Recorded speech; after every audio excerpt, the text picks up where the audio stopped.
Bonjour François Asselineau, vous êtes président de l'UPR, ancien candidat à l'élection présidentielle. Vous avez évidemment, comme des millions de Français, écouté hier le président de la République Emmanuel Macron. Est-ce que cette allocution, finalement, était cet exercice de transparence que beaucoup attendaient? Ce que les gens attendaient, c'était des décisions. Or, il n'y a pas eu de décision. On nous avait annoncé également un discours churchillien, et c'est pas Churchill. Là, on avait un mauvais acteur jouant le Tartuffe, n'ayant en fait aucune vraie compassion, rejetant toute responsabilité sur ce qui se passe. À un moment, il a dit « Comme vous, je constate que… » Enfin, il constate. Vous savez à quoi il me fait penser? C'est comme si Bernard Arnault se scandalisait que les prix des sacs Louis Vuitton étaient trop chers. C'est de lui qu'il s'agit, c'est lui le responsable. Macron, il est le responsable. Et il fuit constamment ses responsabilités. Ça, c'est le premier point. Le deuxième point, c'est que il n'y a aucune décision. C'est du futur, du conditionnel. Je vais faire ci et ça. En fait, c'est de l'entourloupe générale. Même la date du 11 mai qu'il a annoncé, les gens se sont jetés là-dessus, mais en réalité, si vous regardez le verbatim, ce qu'il a dit exactement, c'est très complexe en fait. En fait, il dit une chose et son contraire, c'est toujours le en même temps. Donc il annonce que ça sera le 11 mai, mais si l'épidémie n'est pas en train de se résorber, ça ne sera pas le cas. Donc ça ne sera certainement pas le cas. Et puis il annonce que les écoles vont rouvrir, mais si vous regardez, c'est progressivement. Le résultat des courses, c'est quoi? C'est que ce matin même, Castaner, le ministre de l'Intérieur, puis Blanquer, le ministre de l'Éducation, sont remontés au créneau pour corriger en fait ce qu'avait dit Macron. C'est à se demander d'ailleurs si Macron montre au gouvernement ce qu'il va dire. Donc Castaner a dit non, le 11 mai c'est un objectif, ça n'est pas une certitude. Et Blanquer a dit les écoles vont rouvrir à partir du 11 mai. D'ailleurs on se demande pourquoi les écoles rouvriraient à partir du 11 mai alors que les universités ne rouvriront qu'au mois d'octobre. C'est quoi le raisonnement qu'il y a derrière? Très probablement, c'est pour essayer d'envoyer les gens retravailler, parce que c'est ça qui se cache derrière. Alors, on a le sentiment quand même qu'il y a eu un peu de mea culpa dans la parole présidentielle, notamment face aux pénuries de masques, de toutes les protections que nécessitent les personnels soignants. Emmanuel Macron a parlé de relocalisation de ces productions. Est-ce que finalement, ça, c'est plutôt une lueur d'espoir? Non, il ne faut avoir plus aucune confiance dans ce monsieur. Monsieur Macron, je ne sais pas si c'est un cas psychiatrique, mais ce que je sais, c'est que c'est un menteur invétéré. Il n'a pas du tout fait de mea culpa. Il a parlé d'erreurs.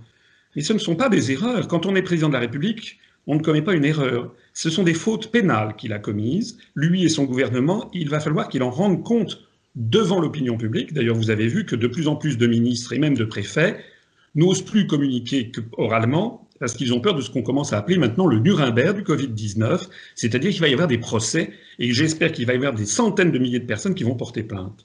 Donc c'est de ça qu'il a peur. Ça, c'est la première chose.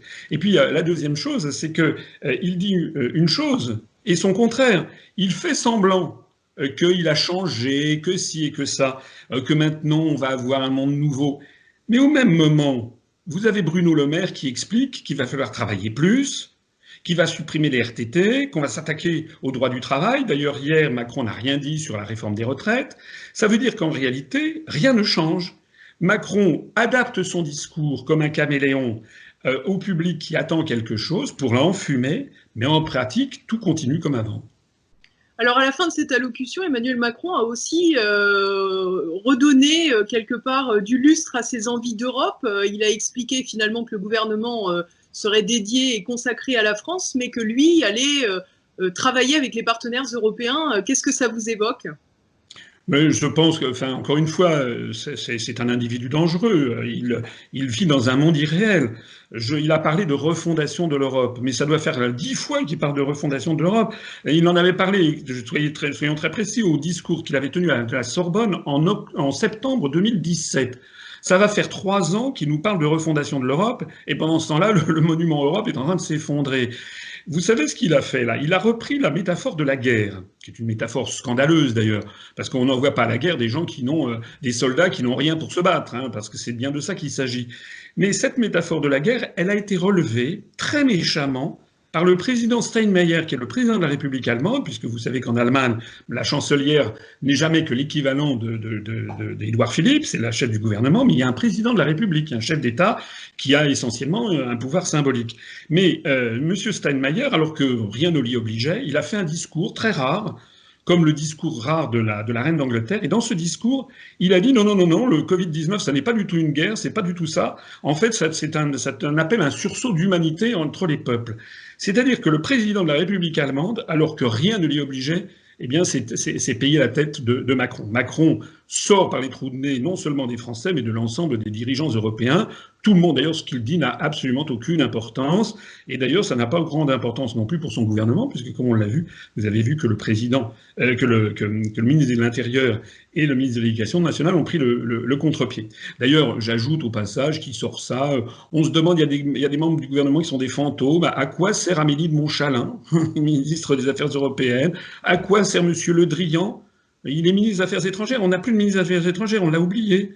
On est dans une espèce d'état d'apesanteur avec un gouvernement de menteurs et d'incompétents. Et là, maintenant, ça devient tragique parce qu'il y a vraiment plus de capitaine à bord. Hein. Donc, je crois qu'il va falloir envisager peut-être des événements graves. Moi, si Macron était un homme raisonnable, si la France était raisonnable, dès la fin de l'épidémie, Macron devrait être destitué. Vous savez qu'on réclame sa destitution. Il faut que les parlementaires lance la destitution de Macron dès la fin de l'épidémie, et puis qu'on ait une nouvelle élection présidentielle, et puis dans l'entretemps, ce sera le président du Sénat qui fera l'intérim.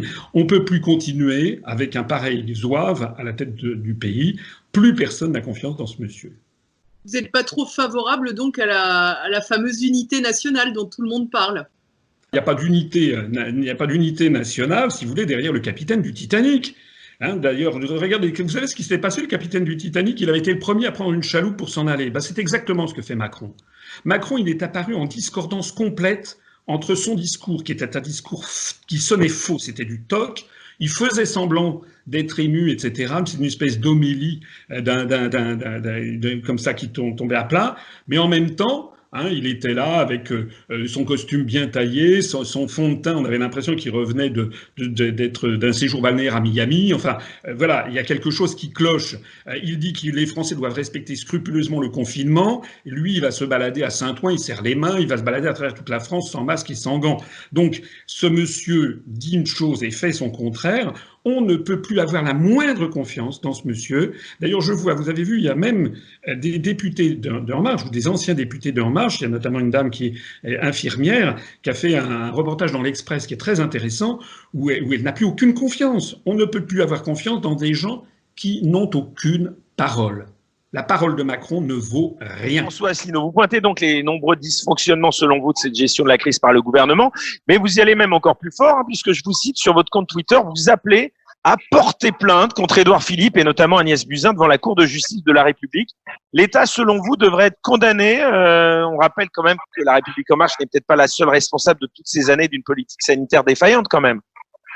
Mais écoutez, de toute façon, c'est ce qui va avoir lieu. Que je dise ça ou que je ne dise pas ça, c'est ce qui va avoir lieu. Moi, je sais que j'ai vu dans des relations relativement proches, et notamment à l'UPR, je connais deux exemples d'adhérents et de militants, et qui ont eu un décès de leur proche, notamment de leur mère, qui est mort, et qui a eu le sentiment qu'elle avait été en fait emmenée au tombeau. C'est-à-dire qu'il y avait quand même très peu de soins. On est dans une situation qui rappelle furieusement l'affaire de la canicule avec le ministre Mattei, et c'était, je crois, en 2004. Et puis, qui est président d'ailleurs encore de l'Académie de médecine, je crois. Voilà. Et l'affaire du sang contaminé. Donc, il va y avoir, parce qu'il n'y a pas eu une suite, il n'y a pas eu une suite déterminée dans la politique conduite. J'ajoute, et mais là, il va falloir parler gros sous aussi. J'ajoute que le gouvernement n'a pas arrêté que de réduire, tout le monde le sait, les lits d'hôpitaux. Alors, vous me direz, il n'est pas le seul. Bah oui, Éric Woerth, ses propos ressurgissent cette semaine. Je ne sais pas si vous avez vu ça. Il semblait très fier de la gestion en matière de santé de l'ancienne majorité quand il s'agissait de dire qu'il y avait trop de lits d'hôpitaux et qu'il fallait justement fermer des hôpitaux. Vous lui diriez quoi aujourd'hui à Éric Woerth? Mais je dirais à Éric Woerth, c'est-à-dire en fait à son patron de l'époque, c'est-à-dire à Nicolas Sarkozy, comme je dirais d'ailleurs à François Hollande et comme je dis à Macron, je dis qu'en fait, le drame, le péché, c'est qu'ils ont suivi les directives de la Commission européenne et les rapports annuels des grandes orientations des politiques économiques. C'est-à-dire que nous élisons des présidents de la République qui ne sont plus en fait que des acteurs appliquant une politique qui est décidée par d'autres. C'est ce que je dis depuis 13 ans. Toutes mes analyses sont désormais confirmées de façon éclatante. Je vais vous prendre quand même un exemple assez extraordinaire. On nous explique qu'il n'y a jamais d'argent nulle part. Vous vous rappelez, par exemple, la France a été à feu et à sang sur la question des retraites parce que, pour les partisans de la réforme des retraites, si on continuait comme ça, en 2025, c'est-à-dire dans 5 ans, il pourrait y avoir, c'est au conditionnel, un déficit entre 7 et 17 milliards d'euros.